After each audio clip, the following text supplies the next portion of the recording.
और बंगाल के बाद अब मॉर्निंग प्राइम में बिहार में मचे सियासी बवाल की बात करते हैं। सूत्रों के हवाले से खबर है कि आरजेडी और कांग्रेस के बीच सीट शेयरिंग पर लगभग सहमति बन गई है और खबर है कि कांग्रेस बिहार में 9 सीटों पर चुनावी मैदान में उतरेगी और जल्दी ही कैंडिडेट्स के नामों की घोषणा भी हो सकती है। लेकिन उससे पहले सीट बंटवारे पर आरजेडी और कांग्रेस के बीच एक अहम बैठक आज होनी है, जिसमें सीट शेयरिंग पर फाइनल मोहर लग सकती है। लालू प्रसाद यादव अपने पूरे परिवार के साथ दिल्ली थे। तमाम जो बड़े नेता हैं कांग्रेस के, उनसे मुलाकात की बात थी। अब ऐसा लगता है कि जो सीट फॉर्मूला है, सीट शेयरिंग का फॉर्मूला जो है, उस पर मोहर लग सकती है, यानी कांग्रेस और आरजेडी के बीच बात बनती नजर आ रही है। और वहीं एक दिन पहले हुई बैठक के बाद तेजस्वी यादव ने भी साफ कर दिया कि लेफ्ट, कांग्रेस और आरजेडी मिलकर चुनाव लड़ेंगे और उन सभी के बीच लगभग सहमति बन गई है। इतना ही नहीं, तेजस्वी यादव का यहां तक कहना है कि सभी को सम्मानजनक सीटें मिली हैं। यह कहना है तेजस्वी यादव का। तो तेजस्वी यादव ने साफ ये ऐलान कर दिया कि लेफ्ट, आरजेडी और कांग्रेस सीट शेयरिंग का फॉर्मूला तय हो गया है। जैसे कि आपको मालूम है, 2 दिन पहले लालू प्रसाद यादव अपने पूरे परिवार के साथ दिल्ली आए थे कांग्रेस के शीर्ष नेतृत्व से मुलाकात भी करने के लिए। तो हम लोगों में अंडरस्टैंडिंग लगभग जो है बन चुकी है ना।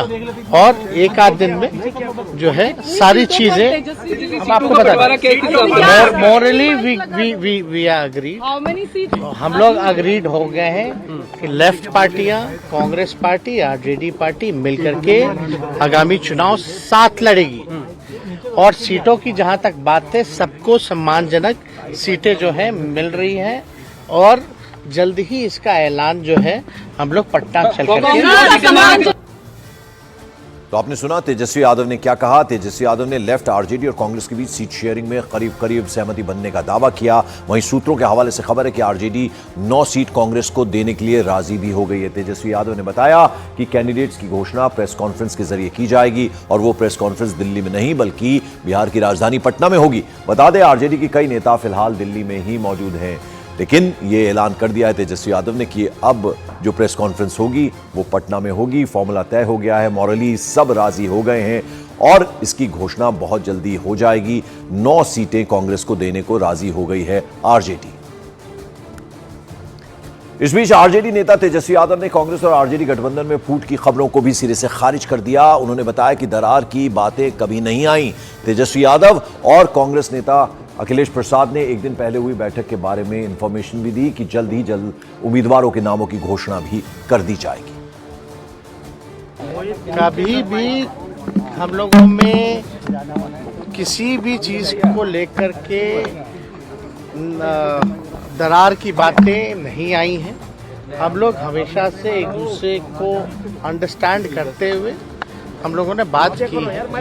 हम सब लोगों का मेन एजेंडा है कि बीजेपी को हम लोग रोकेंगे और उत्तर भारत में बिहार आता है तो हम इतना जरूर कह सकते हैं कि बिहार जो है चौंकाने वाला रिजल्ट देगा।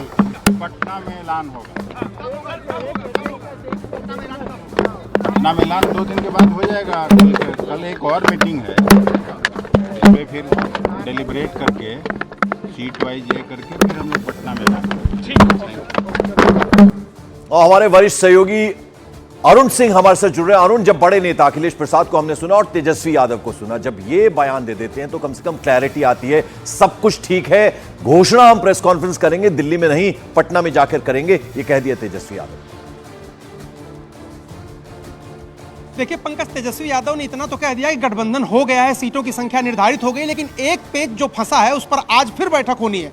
वो पेच सीटों पर है। जैसे औरंगाबाद सीट निखिल कुमार के लिए मांग रही है कांग्रेस, वहां से नहीं देना चाहते लालू, वहां से किसी कुशवाहा को लड़ाना चाहते, उनको सिंबल भी दे दिया।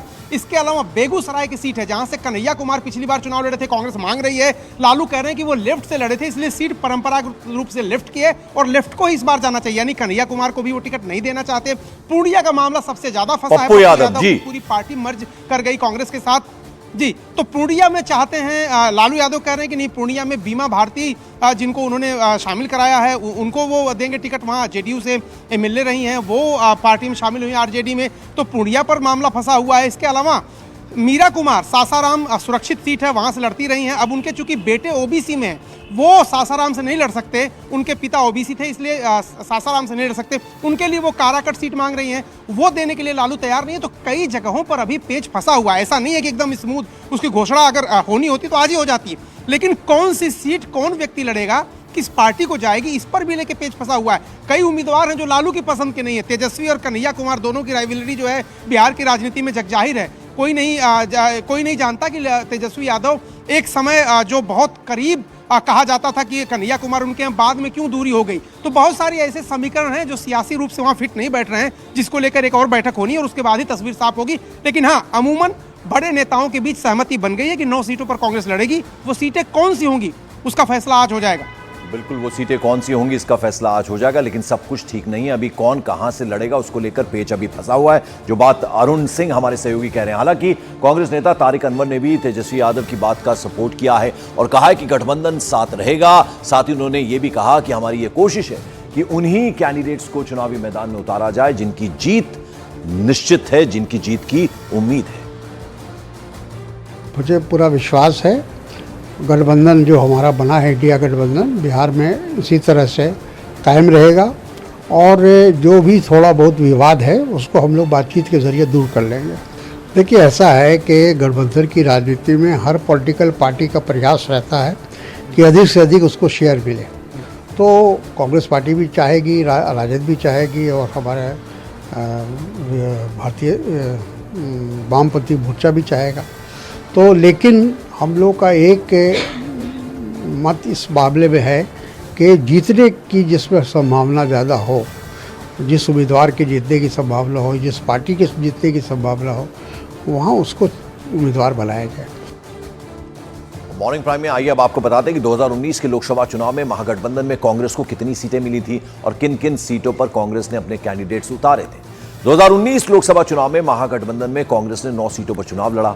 जिन सीटों पर कांग्रेस ने चुनावी मैदान में अपने कैंडिडेट्स उतारे थे, उन 9 सीटों में किशनगंज, कटिहार, पूर्णिया, सुपौल और समस्तीपुर के साथ साथ मुंगेर, सासाराम, वाल्मीकि नगर, पटना साहिब शामिल थे। और अरुण हमारे साथ हैं। अरुण, कौन कौन सी वैसी 9 सीटें हैं जहां कांग्रेस एक बार फिर से अपने उम्मीदवार उतार सकती है और उतारने की बात हो रही है, जरा उसके बारे में बताएं। 2019 का जिक्र अभी हमने किया। देखिए पंकज, जो सीटें 2019 में पार्टी लड़ी थी अमूमन उन्हीं पर दावा है। जैसे किशनगंज में वो जीती भी थी तो उन पर दावा है। इसके अलावा जो सीटें जिसकी मैं बात कर रहा हूं, जैसे ये सीमांचल की जो सीटें हैं जहां पर कांग्रेस का मजबूत जनाधार है, पार्टी मानती है कि जहां मुस्लिम वोट बैंक ज़्यादा है, आरजेडी और उसके बीच लड़ाई इसी बात की है कि मुस्लिम वोट बैंक जो है वो पार्टी के दोनों पार्टियों के साथ है। तो अगर दोनों लड़ जाएंगे वहां पर, जैसे पूर्णिया की बात, अगर बीमा भारती और पप्पू यादव दोनों लड़ जाते हैं तो वो सीट बीजेपी जीत सकती है और ये हार सकते हैं। उसी तरह से औरंगाबाद की आप बात कर लीजिए, जिन सीटों पर दोनों का वोट बैंक एक है वहीं डर है। जहां तक कटिहार की बात है, देखिए तारिक अनवर की बाइट अभी आप सुना रहे थे, मुझे जो जानकारी मिली है कल की बैठक में, कटिहार सीट जो है लालू यादव ने और तारिक अनवर को देने के लिए, कांग्रेस को देने के लिए हामी भर दी है। तो 2019 में जिन जिन सीटों पर लड़े थे यही तो उनकी शर्त थी कि हम 9 सीटों पर लड़े थे, 9 से कम पर नहीं राजी होंगे। और कल तेजस्वी यादव ने लगभग हामी भर दी कि 9 सीटें आपको दे दी जाएंगी। अमूमन वही सीटें जो 2019 में वो लड़े थे। बिल्कुल, और साथ ही ये भी जानना चाहेंगे, चूंकि ये महागठबंधन जो बिहार का है, क्या जो प्रेस कॉन्फ्रेंस होगी उसमें तीनों दलों के नेता मौजूद होंगे, ऐसी उम्मीद की जा सकती है? अकेले तेजस्वी यादव सिर्फ ये बताएंगे कि हमारे जो कैंडिडेट्स हैं वो कहां से चुनाव लड़े? देखिए, तेजस्वी यादव अगर प्रेस कॉन्फ्रेंस करेंगे तो उनके सामने कांग्रेस के किसी बड़े नेता को जाना होगा। जो सूत्रों की जानकारी है उनका ये कहना था कि तेजस्वी यादव प्रेस कॉन्फ्रेंस में रहें या लालू यादव रहें, ये जरूरी नहीं है। मनोज झा और जो कांग्रेस के नेता और लेफ्ट के नेता स्टेट के हैं वो मिलकर के भी इसकी घोषणा कर सकते हैं, इस तरह की जानकारी मिली थी। हालांकि एक कोशिश ये थी कि अगर दिल्ली में ये घोषणा होती जिसमें अगर तेजस्वी होते, राहुल गांधी होते या कोई बड़ा नेता होता तो इसका संदेश दूसरी तरह जाता बिहार में। लेकिन इतना समय अब गुजर गया है कि इसकी संभावना कम नजर आ रही है। चलिए, बहुत बहुत शुक्रिया इस तमाम अपडेट और इस जानकारी के लिए अरुण सिंह आपका। और मॉर्निंग प्राइम में अब बात उस विवाद की करते हैं जिसकी चर्चा सियासी गलियारों में सबसे ज्यादा हो रही है।